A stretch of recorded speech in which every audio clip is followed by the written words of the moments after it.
ताई नमस्कार. नमस्कार. आपलं नाव कसं? अर्चना दत्तात्रय माने, आपण राहायला कुठे आहात? सातारा. आपल्याला काय त्रास होता? मला पायाला मुंग्या येणे, दम लागणे, थकवा जाणवणे हा त्रास होता. हा त्रास कशामुळे होत होता? शुगरमुळे. आपण याच्यावरती काही उपचार घेतले होते का? हो, गोळ्या चालू होत्या शुगरसाठी मला. मग त्यानं काही फरक पडला? शुगर कमी जास्त व्हायची फक्त. दुसरा त्रास होता तो तसाच होता. ओके, म्हणजे पायात मुंग्या वगैरे येणे किंवा पाय दुखणे वगैरे हा त्रास आहे तसाच राहिला होता. हो. ओके, मग जेवणा अगोदरची त्यावेळी शुगर तुमची काय होती? जेवणा अगोदरची 150 पर्यंत असायची, जेवणानंतरची 200 पर्यंत जायची. जेवणानंतर 200 पर्यंत जायची.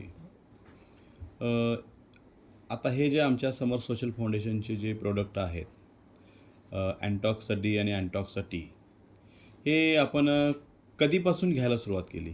2 महिन्यापासून घेते हे प्रोडक्ट. 2 महिन्यामध्ये तुम्हाला कसं वाटलं? 2 महिन्यामध्ये माझे जे त्रास होते, पायाला मुंग्या येणे, पाय दुखणे, ते कमी झालेले आहेत पूर्णपणे. आणि शुगर लेवल माझे एकदम कंट्रोल आले आहे. किती आहे तरी? आता जेवणा अगोदरची 120 पर्यंत असते, 100 ते 120 पर्यंत जाते जेवणा अगोदरची, आणि जेवणानंतरची 130 पर्यंत आहे. ओके. आणि तुम्ही HbA1c काढला आता? आता HbA1c माझा 5.9 आहे. ओके. आणि अगोदरचा हे प्रोडक्ट वापरायच्या अगोदरचा HbA1c 7.8 होता. म्हणजे आता हे प्रोडक्ट तुम्ही खाल्यानंतर तुम्ही पूर्ण समाधानी आहात. हो.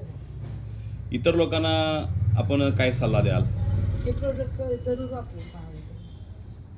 तुम्हाला विश्वास आहे? हो हो आहे. इतर लोकांची सुद्धा शुगर कंट्रोलमध्ये येईल? हो हो. ताई, हा व्हिडिओ आम्ही आता हे बनवतोय, हा व्हिडिओ आम्ही इतर लोकांच्यापर्यंत पोचवू शकतो का? हो तशी आपली पूर्ण परवानगी असेल? हो आहे. थँक्यू. धन्यवाद मॅडम.